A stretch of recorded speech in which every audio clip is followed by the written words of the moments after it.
Overlord Volume 1. Raja Undead. Chapter 4. Pertarungan. Part 4.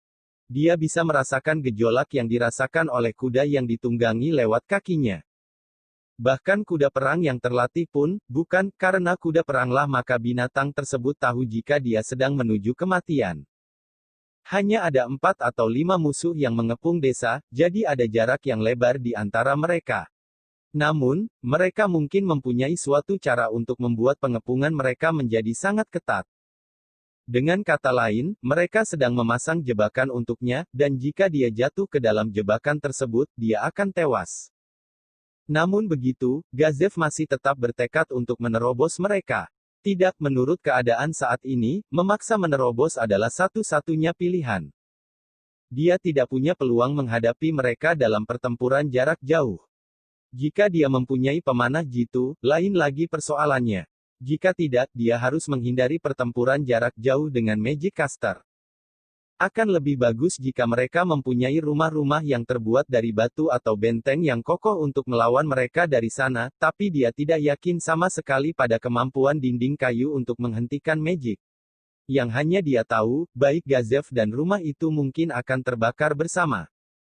Oleh karena itu, taktik terakhir yang bisa dia gunakan adalah yang benar-benar bukan manusiawi. Meskipun bisa begitu, dia akan menyeret desa menjadi medan pertempuran dan menyeret Ain Soalgon ke dalamnya, dengan kata lain memaksanya ikut terlibat. Tapi jika dia melakukan itu, berarti melupakan tujuannya kemari. Oleh karena itu, Gazev harus menyabung nyawa. Serang musuh sekeras-kerasnya, dan buat penjaga itu menjauh dari desa. Setelah itu, langsung mundur. Jangan ragu dan sampai melewatkan peluang untuk kabur. Setelah mendengar balasan energik dari belakangnya, Gazev mengerutkan kening. Berapa banyak anak buahnya yang akan bisa kembali hidup-hidup? Tidak banyak yang lebih bertalenta daripada manusia biasa. Bukan juga mereka dilahirkan dengan kekuatan super. Mereka hanya sekelompok orang yang berlatih keras di bawah Gazev. Kehilangan hasil dari kerja kerasnya adalah kerugian besar. Gazev akan melakukan pengorbanan yang bodoh dan tolol, dan anak buahnya akan mengikuti. Dia ingin meminta maaf kepada orang-orang ini, yang ditarik bersamanya, tapi ketika dia berputar dan melihat mereka, dia menelan kata-katanya kembali. Apa yang dia lihat adalah wajah-wajah dari prajurit sejati, pria yang tak kenal takut yang akan pergi walaupun harus ke neraka tanpa sedikit pun protes. Tidak perlu meminta maaf ketika melihat wajah-wajah bawahannya, wajah-wajah itu seakan berkata mereka tahu mereka sedang menuju bahaya, tapi mereka akan tetap melakukannya. Satu demi satu, orang-orang itu berteriak yang membuat Gazev malu. Jangan khawatir, Kapten Prajurit. Kami semua kemari atas keinginan kami sendiri, bisa bertarung dan mati di sisi Kapten Prajurit. Biarkan kami melindungi negara kami, dan teman-teman kami. Tak ada lagi yang bisa dikatakan, Gazev mengembalikan teriakan mereka dengan teriakan yang lebih dahsyat. Kalau begitu, ayo maju. Kita cincang mereka. Oh! Orang-orang Gazev memacu kudanya mengikuti pimpinan mereka. Kuda yang melaju kencang melewati dataran itu seperti anak panak yang lepas dari busurnya. Masih dalam keadaan menunggang kuda, Gazev menghunuskan busurnya dan memasang anak panah dan bersiap menembak. Meskipun kudanya berguncang dan gemetar di bawahnya, Gazev dengan tenang menarik tali busurnya. Anak panah yang terlepas mengenai targetnya tanpa ragu, menusuk kepala Magic Case yang paling depan. Atau setidaknya, itu yang dia kira akan terjadi. Ternyata memang tidak berguna. Mungkin saja jika aku mempunyai anak panah magic, tapi... aku memang tak punya apa yang tak ada. Menggerutuinya hanya buang-buang waktu. Anak panah itu mental ketika mengenai helm yang kuat. Kerasnya yang tidak biasa itu pasti hasil dari magic.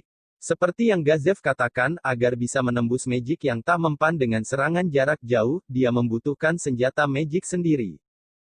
Karena Gazev tidak memiliki senjata seperti itu, dia berhenti menembak dan menyingkirkan busurnya. Magic Caster itu mulai melakukan serangan balasan, dan merapal mantra-mantranya.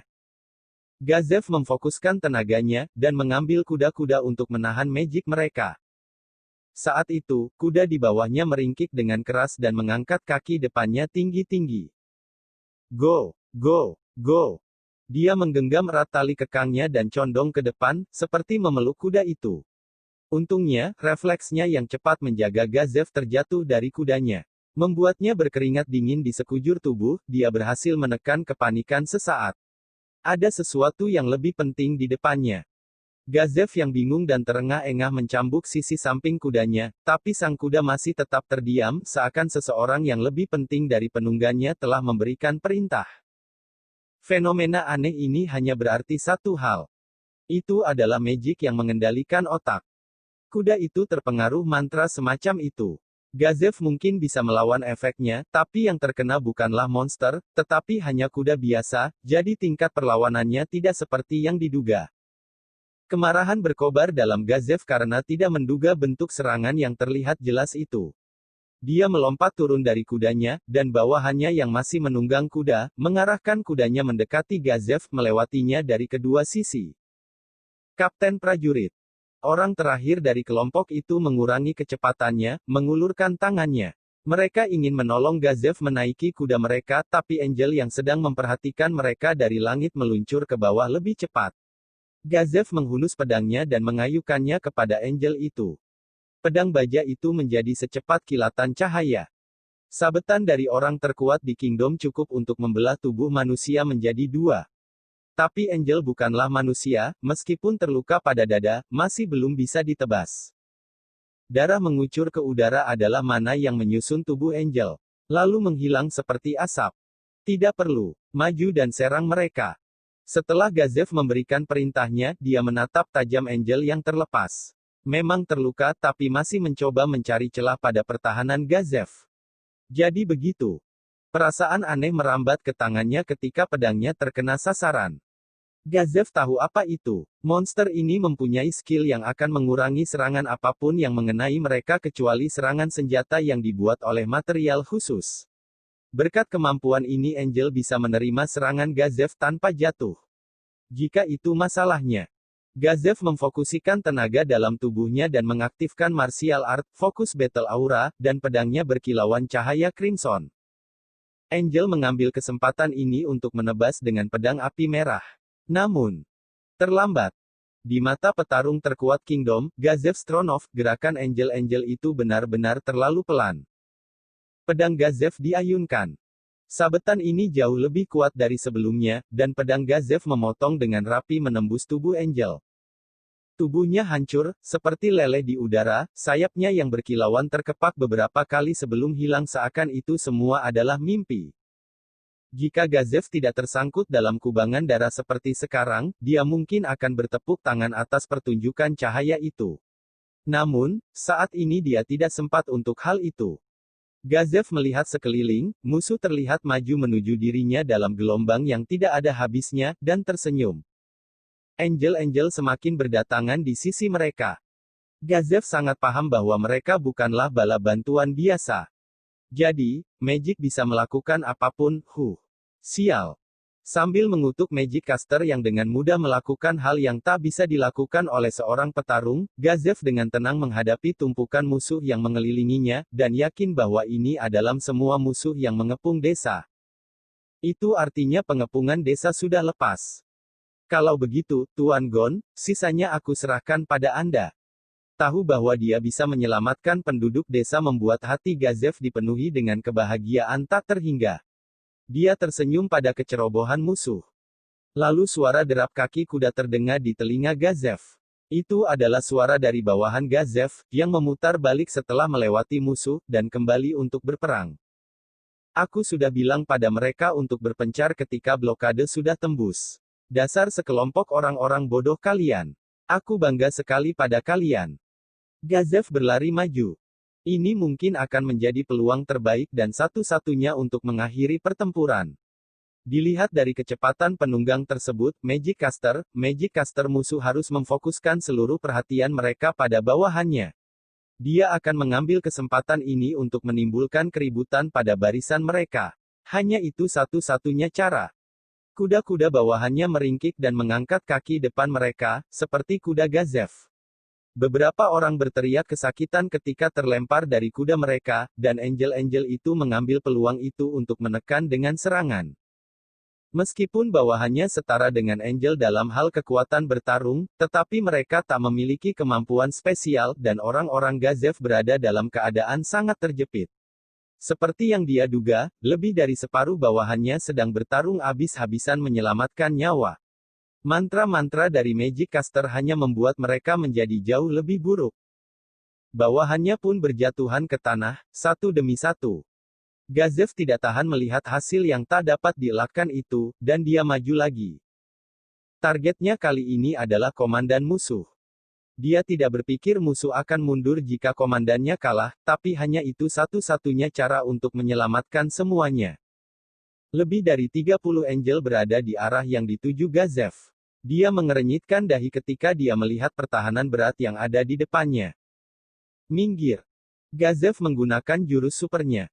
Panas keluar dari tangannya, dan menyebar membungkus seluruh tubuhnya. Gazef menembus batas tubuh fisiknya dan melangkah ke dunia para pahlawan. Ditambah lagi, dia mengaktifkan beberapa martial arts sekaligus, bisa dikatakan itu adalah magic dari seorang warrior. Gazef menatap 6 angel yang mengepungnya. Sixfold Slash of Light, 6 kali lipat sabetan cahaya. Ini adalah martial art yang menyerang secepat cahaya. Dalam satu serangan, dia menyerang 6 angel di sekelilingnya. 6 angel itu terbelah dua, melebur menjadi debu-debu cahaya. Bala bantuan dari Slain Theocracy ternganga karena kaget, sementara orang-orang Gazef bersorak. Meskipun jurus super membuat lengannya kejang, sudah cukup mengurangi efektivitas bertarungnya. Lalu, seperti diperintah untuk menenggelamkan sorakan itu, sebuah gelombang besar angel datang, dan salah satunya menerjang Gazef dengan pedang apinya. Instant counter, serangan balik langsung. Gazef menggunakan martial art milikinya ketika angel itu mengayunkan senjatanya, dan tubuhnya menjadi kabur seperti kabut. Dalam setengah ayunan angel itu menerima serangan dari Gazef. Serangan itu membuatnya lebur jadi debu bercahaya. Tapi serangan Gazef tidak berhenti di sana. Pace of the Wind, kecepatan angin. Dengan gerakan yang berubah-ubah dan anggun, dia menghabisi angel-angel tersebut satu persatu. Jurus supernya menghabisi 2 angel lagi. Penampilan dari teknik dewa menginspirasi bawahan Gazef dan memberi mereka secercah cahaya harapan. Tapi pasukan Theocracy tidak membiarkan itu terjadi, komandan mereka menghapus harapan itu dengan ejekan. Menakjubkan, namun, hanya itu yang bisa kalian lakukan. Klerik yang sudah kehilangan angel, segera panggil yang baru. Fokuskan mantramu kepada Stronov. Udara yang mendidih menjadi dingin kembali. Ini bahaya. Gazef menghabisi angel lain sambil bergumam. Kelihatannya tidak akan ada sorakan lagi, tak peduli berapa banyak angel yang dibantai oleh Gazef, karena pasukan sudah mengkhawatirkan musuh yang akan datang kepada mereka. Mereka sudah kalah dalam jumlah perlengkapan, latihan dan kemampuan individu. Senjata satu-satunya yang milik Gazef, Bleaguretman, manusia terkepung, harapan kemenangan mereka telah tiada. Setelah menghindari pedang yang datang tanpa sadar, Gazef menyerang balik, dan menghancurkan angel dalam sekali serang. Namun, musuh yang dia incar masih jauh. Meskipun bawahannya mengharapkan hal lain, mereka membutuhkan senjata magic untuk menembus kemampuan angel untuk mengurangi serangannya. Mereka tidak tahu bagaimana menggunakan martial art, fokus battle aura, seperti Gazef, dan tanpa senjata magic, meskipun bawahan Gazef bisa melukai angel-angel itu, mereka tidak bisa memberikan luka yang fatal pada mereka. Mereka sudah kehabisan akal. Gazef menggigit bibirnya, dan meneruskan sabetannya. Catatannya dalam penggunaan jurus super berkelanjutan yang paling banyak adalah, Sixfold Slash of Light, meningkat tajam. Seorang warrior seperti Gazef bisa menggunakan 6 macam martial art yang berbeda sekaligus, dan digabungkan dengan jurus super rahasia, berjumlah 7 martial art sekaligus. Sampai saat ini, dia sudah menggunakan martial arts untuk meningkatkan kemampuan fisik dirinya, menguatkan otaknya, meningkatkan pertahanan magiknya, membuatnya senjatanya menjadi senjata magic sementara, dan juga teknik lagi yang dia gunakan untuk memukul musuh. Semuanya adalah 5 martial art. Alasan mengapa dia tidak menekan tubuhnya hingga batas dan menggunakan semua martial art 7 sekaligus adalah karena martial art yang kuat mengurangi konsentrasi pemakainya. Khususnya, Sixfold Slash of Light, membutuhkan 3 kali fokus daripada teknik lainnya. Gazev memiliki dua jurus super seperti ini, tapi dia hanya bisa menggunakan Mika dengan 4 martial art lain bersamaan. Dia bisa dengan mudah mengalahkan Angel dengan teknik tersebut. Tapi meskipun jika dia mengalahkan mereka, lebih banyak lagi yang dipanggil. Selama dia tidak mengalahkan summonernya, mereka akan terus memanggil Angel untuk menghadapinya. Sedangkan mencoba untuk menguras mana dari musuh adalah sebuah pilihan. Gazev mungkin akan lelah duluan sebelum itu. Sebenarnya, lengan Gazev semakin berat, dan jantungnya sudah berdegup dengan cepat. Instant counter adalah martial art yang memaksa membetulkan keseimbangan tubuh setelah membuat serangan, mengembalikannya sebelum serangan mendarat. Itu artinya si pemakai bisa segera menggunakannya lagi, memaksa tubuh untuk kembali akan membebaninya dengan beban yang sangat berat. Path of the Wind adalah martial art yang meningkatkan kecepatan di mana saraf seseorang berfungsi, meningkatkan kecepatan serangan. Namun, itu akan membuat kelelahan pada otak. Lalu, ada juga jurus super, Sixfold Slash of Light. Itu membuat beban yang sangat berat pada tubuh, tanpa itu, dia tidak akan mempunyai peluang sedikit pun. Keluarkan mereka semua. Angel-angel kalian tidak ada apa-apanya. Teriakannya yang mengerikan membuat pasukan teokrasi bergidik, tapi mereka segera tenang dan memperbaharui serangan pada Gazev. Tidak usah mengindahkan dia, itu hanya raungan dari binatang buas yang sudah terkurung. Jangan khawatir, kuras kekuatannya sedikit demi sedikit. Tapi jangan terlalu dekat. Cakar binatang buas itu panjang dan tajam. Gazev menatap tajam pada pria yang memiliki luka di wajahnya. Jika saja dia bisa mengalahkannya, dia bisa membalikkan keadaan pertempuran ini. Masalahnya adalah Angel lain di dekatnya, berbeda dari yang menggunakan pedang berapi. Dan ada jarak yang lebar di antara mereka, dan beberapa lapis pertahanan yang menghalangi. Mereka hanya terlalu jauh. Binatang buas itu akan mencoba menembusnya. Tunjukkan padanya arti dari kalimat tidak mungkin. Suara tenang dari si pria hanya semakin memperburuk Gazev. Meskipun dia telah berada di dunia para pahlawan, Gazev tidak bisa memenangkannya dengan teknik pertarungan jarak dekat saja. Tapi tetap saja, lalu kenapa? Jika ini adalah satu-satunya jalan yang tersedia baginya, maka dia akan merangsek maju dengan seluruh kekuatannya. Dengan tatapan tajam di matanya, Gazev mulai merangsek. Namun, jalannya sangat berat, seperti yang dia duga. Angel-angel itu berkumpul di depannya, satu persatu, mengayunkan pedang mereka yang terbakar api merah. Saat dia menghindari dan menyerang balik serta menghancurkan angel-angel itu satu persatu, Gazev tiba-tiba merasakan perih yang sangat. Rasanya dia seperti ditusuk di bagian perut.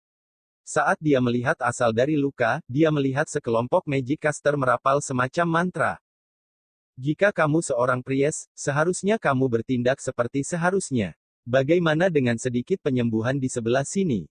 Seakan membalas ejekan Gazev, sebuah kekuatan tak nampak menabrak tubuh Gazev. Meskipun musuh menggunakan serangan tak terlihat, Gazev yakin bahwa dia bisa menghindarinya dengan membaca jejak dan wajah musuh. Mungkin akan berhasil, jika hanya ada beberapa dari mereka. Namun, melawan serangan lebih dari 30, tidak ada yang bisa dia lakukan. Bahkan memegang pedang pun sudah menghabiskan tenaganya. Sakit yang menyebar ke seluruh tubuh. Dia tidak tahu dari mana datangnya, hanya luka yang sangat hebat yang membuatnya roboh. Guark. Serasa ada baja di tenggorokannya, dan Gazev memuntahkan darah segar. Nanah lengket menggenang di mulutnya dan mengotori dagunya.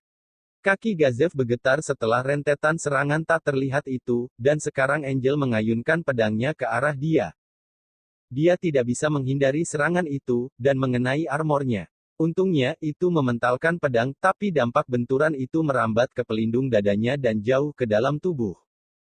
Dia mengayunkan pedangnya dengan liar ke arah Angel, tapi keseimbangannya yang kacau artinya Angel itu dengan mudah menghindari serangan. Pedang Gazev bergetar di tangannya dan dia terengah-engah. Lelah yang memenuhi tubuhnya seperti membisiki telinganya untuk merebahkan diri dan beristirahat. Buruan sudah memasuki tahap akhirnya. Jangan biarkan binatang buas itu beristirahat, perintahkan angel-angelmu untuk menyerang terus-terusan. Meskipun Gazev mati-matian ingin memulihkan diri sesaat, angel-angel yang mengelilinginya mematuhi perintah tuan mereka dan tanpa ampun menyerangnya, satu persatu. Dia entah bagaimana berhasil menghindari serangan dari belakang, dan disambut dengan sebuah tusukan dari samping. Dia menggunakan sisi terkuat dari armornya untuk mementalkan Angel yang merangsek dari atas. Gazev ingin menyerang balik musuhnya, tapi dia jauh kalah jumlah. Saat kekuatannya semakin berkurang, dia hanya bisa menghabisi musuh satu persatu, karena dia kekurangan stamina untuk menggunakan martial arts. Saat bawahannya roboh satu persatu, serangan musuh terkonsentrasi padanya. Dengan tiada jalan untuk menembus kepungan musuh, dia merasakan kematian semakin dekat padanya. Konsentrasinya buyar, dan dia hampir jatuh berlutut. Dia mati-matian mencoba untuk kembali fokus agar bisa bertarung. Benturan tak terlihat datang lagi, menyerang dan membuat Gazev terhuyung-huyung. Dunia di depannya bergetar hebat. Gawat! Gazev menggunakan seluruh kekuatannya untuk mencoba mempertahankan keseimbangannya. Namun, kelihatannya ada yang salah dengan tubuhnya, dan kekuatan yang seharusnya bisa membuatnya bertahan pun entah kemana. Rasa gatal menyentuh rumput menyebar ke seluruh tubuh, dan Gazev menyadari bahwa dia telah roboh. Dia berusaha untuk bangkit lagi, tapi tubuhnya seperti tidak mematuhi perintahnya. Pedang-pedang Angel itu berarti kematian baginya. Sekarang, habisi dia tapi jangan mengirimkan satu Angel. Gunakan mereka semua untuk memastikan dia tewas. Ya, dia akan mati. Tangannya yang terlatih dengan baik gemetar tak terkontrol dan dia tidak bisa memegang pedang panjangnya. Meskipun begitu, dia tidak menyerah. Giginya bergemeretak. Gazev tidak takut mati. Dia sudah mencabut banyak nyawa di masa lalu, jadi dia sudah bersiap untuk bertemu dengan takdir yang sama di medan pertempuran. Seperti yang dia bilang pada Ainz, dia dibenci oleh orang-orang. Kebencian itu menjadi pedang yang akan menusuknya suatu hari. Tapi dia tidak terima berakhir seperti ini. Mereka telah menyerang beberapa desa dan membunuh yang tidak penduduk tidak berdosa dan tidak berdaya, semuanya hanya untuk memancing Gazev ke arah jebakan. Dia tidak bisa membiarkan dirinya mati di tangan anjing-anjing tidak terhormat seperti ini, dan dia tidak tahan dengan ketidakberdayaannya. Gaah! Jangan meremehkanku! Dia berteriak dengan sekuat tenaga yang tersisa. Darah mengucur dari samping mulutnya saat Gazev bangkit untuk berdiri. Seorang pria yang seharusnya tak berdaya sekarang berdiri dengan gagah, kekuatan hebat dari daya tahannya memaksa Angel-Angel yang mengepungnya itu mundur. Hanya berdiri saja membuatnya susah bernafas. Otaknya kabur dan tubuhnya terasa seperti berubah menjadi lumpur. Tapi dia tidak bisa roboh. Jika dia roboh, semua akan kalah. Rasa sakit yang sedikit ini tidak bisa dibandingkan dengan penderitaan dari penduduk yang meninggal. Aku adalah kapten prajurit dari Reestize Kingdom. Aku adalah pria yang mencintai dan mempertahankan negaranya. Bagaimana mungkin aku kalah dari brengsek-brengsek macam kalian yang menodai negara ini dengan langkah kalian? Dia sangat yakin seorang pria hebat akan melindungi penduduk. Lalu, apa yang seharusnya dia lakukan untuk mengalahkan musuh sebanyak-banyaknya, agar orang-orang tidak menemui nasib yang sama seperti yang lainnya? Melindungi masa depan masyarakat dari Kingdom. Hanya itu yang bisa dia lakukan. Kamu akan mati di sini karena yang hanya bisa kamu lakukan adalah meracau omong kosong, Gazev Stronov. Gazev menatap tajam ke arah komandan musuh saat hinaan kejam itu sampai di telinganya. Jika kamu mengabaikan penduduk-penduduk desa yang ada di perbatasan, kamu takkan mati di sini. Mungkin kamu idak tahu, tapi hidupmu jauh lebih berharga daripada 1000 rakyat jelata ini. Jika kamu benar-benar mencintai negaramu, kamu seharusnya membuang mereka dan mati. Kamu dan aku takkan pernah bisa menghadapiku. Ayo maju. Apa yang bisa dilakukan oleh tubuhmu itu? Hentikan usahamu yang sia-sia itu dan berbaringlah dengan tenang. Sebagai tindakan terakhir dari rasa belas kasihan, aku akan membunuhmu tanpa harus menderita. Jika kamu berpikir, aku tidak bisa apa-apa, mengapa kamu tidak kemari? Ambil kepalaku. Seharusnya mudah saja. Jika aku seperti ini, ya Han. Kamu hanya bisanya bicara saja. Kelihatannya kamu masih ingin bertarung. Apakah kamu mengira kamu bisa menang? Usaha yang sia-sia, benar-benar orang bodoh. Setelah membunuhmu, kami akan membantai penduduk yang kamu selamatkan. Semua yang kamu lakukan hanya memberi mereka waktu untuk menunda eksekusi mereka yang penuh dengan ketakutan. Kuku. Gazev tersenyum cerah. Apanya yang lucu? Dasar bodoh, di desa itu adalah seseorang yang lebih kuat dari aku. Kekuatannya tidak dapat diduga, tapi dia bisa menghabisi kalian semua sendirian. Mencoba membunuh penduduk yang dia lindungi adalah hal mustahil bagimu. Seseorang yang lebih kuat daripada petarung terkuat dari Kingdom. Kamu kira dengan membual seperti itu bagus untukmu? Kamu benar-benar bodoh. Gazev masih tersenyum. Wajah macam apa yang akan ditunjukkan Nigun ketika dia bertemu dengan orang yang tak dapat diduga seperti Ain soal Gon itu? Itu mungkin akan menjadi hadiah terbaik yang bisa dia terima sebelum menuju alam selanjutnya. Engels, bunuh Gazev Stronov. Sayap-sayap tak terhitung bergerak merespon perintah yang dingin dan keji itu. Gazev menguatkan diri, bersiap untuk maju, ketika tiba-tiba sebuah suara melewatinya. Kelihatannya sudah waktunya bertukar. Pemandangan di hadapan Gazev berubah, dan dia tidak lagi berada di dataran yang berkubang darah itu lagi, tapi di sudut tempat yang terlihat seperti rumah desa sederhana. Ada para penduduk desa yang terlihat khawatir di sekitarnya. Ini adalah gudang yang dilindungi oleh Ain sama dengan magic miliknya. Jadi kamu adalah kepala desa. Gon, Tuan Gon kelihatannya tidak ada di sini. Tidak, dia tadi ada di sini, tapi kelihatannya dia menghilang tanpa jejak, dan berganti dengan Anda yang tiba-tiba muncul Tuan Kapten Prajurit. Ternyata begitu, jadi suara di kepalaku adalah. Gazev pun mulai roboh. Dia tidak akan ambil bagian di permainan yang akan datang selanjutnya. Gazev roboh di tanah, dan para penduduk segera mendekat. Six Scriptures, musuh yang bahkan Gazev Stronov, petarung terkuat di wilayah itu, tidak bisa dikalahkan. Namun, dia tidak bisa mulai membayangkan jika Ainz akan kalah.